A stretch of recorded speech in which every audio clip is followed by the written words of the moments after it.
కోస్గి మండలం సర్పంచ్ కుమారి అయ్యమ్మ అధ్యక్షతన డివిజనల్ పంచాయతీ అధికారి నూర్జహాన్ ఆధ్వర్యంలో జరిగిన పంచాయతీ వేలం విజయవంతమైంది. పంచాయతీ వేలంలో ప్రధానంగా వారపు సంత, బండిమిట్ట, చిన్న కమిటీ, పెద్ద కమేలీలకు జరిగిన వేలంపాటకు 26 మంది అభ్యర్థులు 50,000 రూపాయల డిపాజిట్ కట్టి వేలంపాటలో పాల్గొన్నారు. సర్కారీ వాడిపాట 50,000తో ప్రారంభమైన వారపు సంత ఆశావహుల పోటీ మేరకు 4,55,000 రూపాయలకు కోస్గి గ్రామానికి చెందిన రణతిక్కన్న దక్కించుకున్నారు. అనంతరం కోస్గిలో జాగతి బండి మిట్టకు సర్కారు వారి పాట 5 లక్షలతో ప్రారంభమైన వేలంపాటను పోటీల మధ్య కోస్గి గ్రామానికి చెందిన మధు 27,20,000 రూపాయలకు దక్కించుకున్నారు. అలాగే చిన్న కమేలి వేలంపాటను కోస్గి గ్రామానికి చెందిన కలీందర్ దక్కించుకోగా పెద్ద కమేలిని కోస్గి గ్రామానికి చెందిన మాణిక్ రాజు దక్కించుకున్నారు. వేలంపాటలో పాల్గొన్న అభ్యర్థులకు, వేలంపాటలో విజయం పొందిన అభ్యర్థులకు డిఎల్పిఓ నూర్జహాన్ శుభాకాంక్షలు తెలియజేస్తూ గత సంవత్సరంతో పోల్చుకుంటే పంచాయతీ ఆదాయం పంచాయతీ వేలంలో 25,12,000 రూపాయలు అధికంగా వచ్చిందని, వచ్చిన సొమ్మును గ్రామ అభివృద్ధి కోసం ఉపయోగించనున్నట్లు డిఎల్పిఓ నూర్జహాన్ మీడియాకు తెలిపారు. వేలంపాటలో ఎటువంటి అల్లర్లకు జరగకుండా సర్కిల్ ఇన్స్పెక్టర్ మంజునాథ్ ఆధ్వర్యంలో కోస్గి ఎస్ఐ హనుమంతరెడ్డి గట్టి బందోబస్తు ఏర్పాటు చేశారు.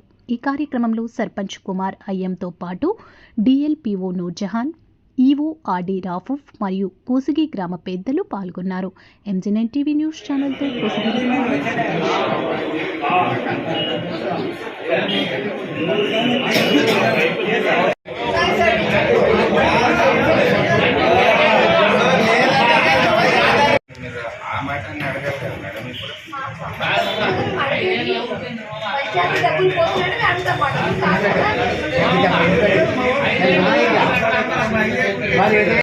తన సొంత ఖర్చులతో తయారు చేయించి బహిరంగముగా కనబడినట్లు బోర్డులను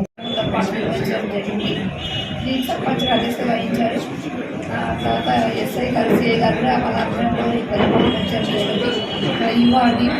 ప్రతి దగ్గర పాల్గొన్నారు. పంచాయత్ సెక్రటరీ తర్వాత వేలంపాటలు పాల్గొనడం జరిగింది.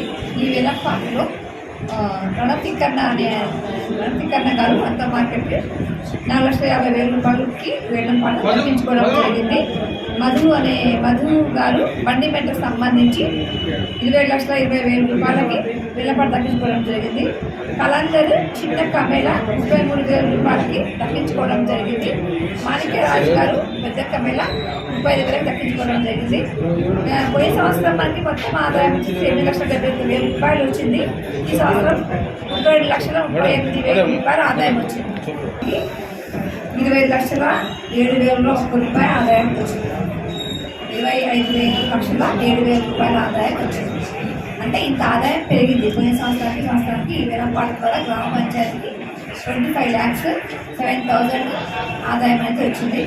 ఈ ఆదాయాన్ని మనం పంచాయతీలో వివిధ రకాల అభివృద్ధి పనులకి చేపట్టి గ్రామ ప్రజల యొక్క అవసరాలు తీర్చడానికి మనం ప్రయత్నం చేస్తామని తెలియజేసుకుంటాను.